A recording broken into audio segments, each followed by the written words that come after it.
татврын талаар нөгөөх нь бол нөгөө банкны одоо Эрдэнэ засгийн сангийн тухай хууль нэмэлт өөрчлөлт оруулах хоёр. Тэгэхээр тэмдэгтийн хураамж гэдэг бол ер нь одоо гоор махчилж их нарийн ойлгоод ингээд хэвсчихсэн энэ юмыг би юу гэж ойлгодог вэ гэхээр төрөөс иргэд хуулийн этгээдтэй тодорхой үйлчилгээ үзүүлээд тэгээд таарсан тохирсон тэр төрөөс одоо ямархуу хэмжээний үйлчилгээ үзүүлсэн ямар хэдэн цагийн хугацаанд хэдэн хүн ямар одоо зардал гаргаад тэрнийг одоо буцааж авчгаа гэж. Энэ бол тэр тэмдэгтэй хураамж гэдэг ойлголт иймэрхүү маягаар явах юм шиг байна. Мэдээж татврынхаа төрлийн нэгийн хувьд бол төсөв бүрдүүлэхэд ордог. Угаасаа аль ч улс орны төсөвт бол хураамж бол тийм эдийн засгийн бодлогыг зохицуулах талаар бол байдаггүй. Зөвхөн үйлчилгээний хариу төлбөрийн асуудлаар. Гэтэл ерөнхийдөө бол энэ хуулийг ингээ харахаар магадгүй татвар давхар оногдуулж байгаа юм шиг тэр хүний харьманд байдаг бөө мөнгнөөс авж байгаа энэ хураамж нь аж ахуйн байгууллагын үйл ажиллагааны ашигын татвар бусад татваруудаар төсөв нөгөө төрдөө өгдөг тэр мөнгөтэй бас холилдчих гээд байна. Өөрөөр хэлбэл энэ бол баг давхар татварын шин чанарыг бол энэ дагуулж ингэж би үзэж байгаа. Тэгээд энийг яаж харж ийм гэхээр бүр энд зөвшөөрөл байгаа. Нислэг үйлдэх зөвшөөрөл олгох тухай бүрд гэж байна. Тэгэхээр зэрэг онгоцыг бол өдөр болгон хэдэн удаа нислэг үйлдэн тэр хэмжээнд бол одоо хоромж төлөх юм байлээ.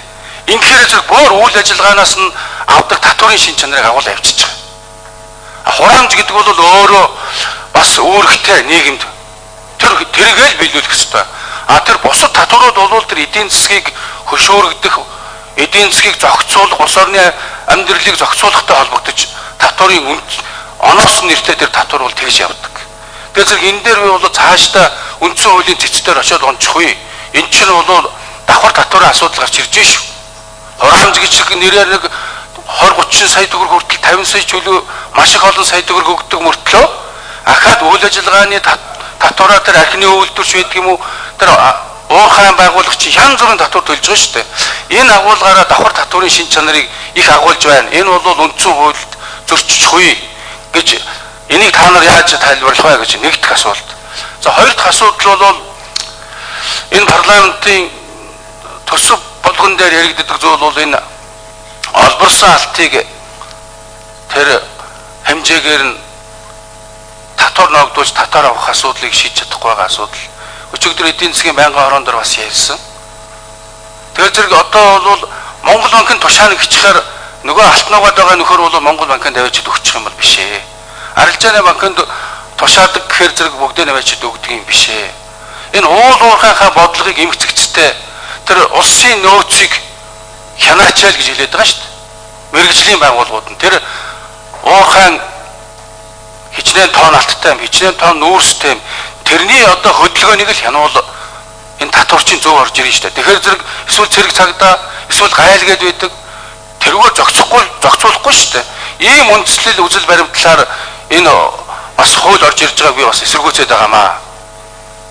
Уул уурхайн технологийн бүхэл үе шатанд нь зөв статистик бүртгэл тооцоо хяналт тавих хэрэгтэй шүү дээ. Тэрс ард түмнээ хавчиж шахаж гайлаар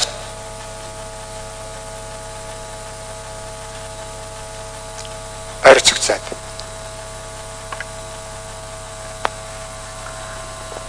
За балдуу чирэгшин асуултан дээр үлээ.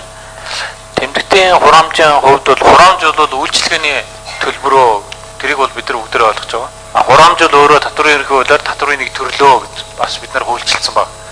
Тэгээ энэ бол яг яаж ойлгох уу гэдэг онлайн маргаан хийх бол шаардлагагүй хуульчилсан учраас. Хоёрдугаар асуудлын хувьд бол би түрүүн бас хэлсэн. Анх төсвийн байнгын орон дээр зориг гишүүн эрчим хүчний их үүсвэр барих, эрчим хүчний шугам дээр үйлчилгээнийх нь 10%, ажлынх нь 10%-тай тэнцэх гээд өөрөөр хэлбэл нэгдүгээр тодорхой биш байна. Хоёрдугаар энэ өөрөө магадгүй аж ахуйн нэгжийн орлогын албан татвар шиг үйлчлээд иж магадгүй ийм зүйл байгаа юм байна. Энийг эргэж хараач гэдэг. Тэгэхээр боловсруулалтын төвшөнд бол бид нар юу харсан гэхэлэр лицензүүдийн төлбөрүүд бол сонгодог утгаараа тогтмолж байдаг юм байна. Хуваар тооцдог ч байдаг юм байна. бид нарын хилцүүлгийн бас юу гэж ойлгосон бэ гэхээр манад бол хуваар байх нь бол тохиромжгүй юм байна. Үндэсний худалдаа аж үйлдвэрийн танхимын дарга Дэмбэрэлч гэсэн бас бид нарт саналаа өгөөд хуваар тогтоох нь энэ ерөнхий зарчмыг бол дэмжиж чинь хуваар тогтоох бол хэрэггүй. Манад бол илүү тодорхой абсолют дүнгээр нь байх нь дээрээ гэж ингэж үзэж байгаа. Тэгээ энэ дээр бол хоёр төрлийн зохицуулалт нь бол одоо хуваар байгаа. Эрчим хүчний их үүсвэрийн үүсвэр барих, өөрөөр дулааны цахилгаан станцууд, маадмын цахилгаан станц барих. Тэгээд том хэмжээний шүлжээний асуудал дээр. Хоёр дахь нь бол энэ нислэгийн үйлдэж байгаа тооноос нь хамааралж байгаа. Тэгэхээр бид нар энэтэй холбогдсон харилцаануудыг илүү тогтмол болгоё гэдэг ийм байр суурийг барьж байгаа. Ингэж бас төсвийн байнгын орон дээр гишүүд бол саналаа хэлсэн гэдгийг хэлсэн. Хоёрдугаар асуудлын хувьд бол Эрдэнэсийн сангийн хууль юунаас болж ингэж яригдаад байнга хөндөгдөж тавигдаад идэм бэ гэхээр арилжааны банкн дээр одоо барьцаан тавьчихад байгаа алтнууд бол борлуулагдсан алт гэж тооцогдохгүй, татвар бол төлөгддөггүй. Тийм учраас гишүүдийн зүгээс алтны татварыг бол бага авч байна. Та нараа алтны татвараа аваа. Тэгэхээр одоогийн үйлчилж байгаа хуулиар бол алтыг төв банк, арилжааны банк, компаниуд бол худалдаж аваад гаргах тийм эрхэм нээлттэй байна. Тэгэхээр зэрэг арилжааны банкн дээр байгаа алтууд бол барьцааны хэрэгсэл болоод байгаад идэг, борлуулагддаг. Борлуулагын нөхцөлд бол татварын ерөнхий газар очиж татвар тогтоож авах эрх нь бол үүсэхгүй байгаа байхгүй. Энэ нэг харьцаа. Ер нь бол байдал яагаад илүү их өндөрсөн бэ гэхээр бол мэдээж хэрэг алтан дээр 68% татвар гаргасны дараагаар бол энэ бол эрс буурсан. За бизнесийн орчин ч гэсэн нэлээд тааламжтай болсон учраас компаниуд бол алтаараа барьцаалж зээл авах нь бол ихссэн баг. Энэ хэмжээгээр бол татварын хувь хэмжээ 2007 оныхтай харьцуулах юм бол 10 дахин буурсан байгаа. Эрдэнэсийн сан тушаадаг. 2007 онд ойролцоогоор бараг 10 тэрбум байсан бол одоогийн ихний 10 сарын гүйцэтгэлээр бол 1.8 орчим байгаа. Тэгэхээр энэ байдал дээр ямар арга хэмжээнүүд авах юм бэ? Засгийн газрын зүгээс юу хийх юм бэ? Бид 3 төрлийн одоо арга хэмжээ аваад энэ бол үр дүнгүй өгөх байхаа гэж бодож байгаа. 2011 оноос 68% татвар байхгүй болж байгаа. Өөрөөр хэлбэл алт олборлагчдын зүгээс нуун дарагдуулах үйл ажиллагаа болох шаардлагагүй болж байгаа. Хоёрдугаарт нь бид нар Эрдэнэсийн санд тушаана гэж үзэх юм бол энэ тушаагдангууд борлуулалт болоод тэнцээс нь татвар аваад эхэлж байгаа. Тэгээд дараа нь бол тэрийг эргүүлж аваад тэр мөнгөөрөө барьцаа тавих юм уу, алтаа барьцаа тавих юм уу, тийм зохицуулт харьцаанууд нь хийж болох байх. Гуравдугаарт нь бид нар бол өмнө байсан сангийн сайдын тушаалыг бол сэргээж байгаа. Тэр нь бол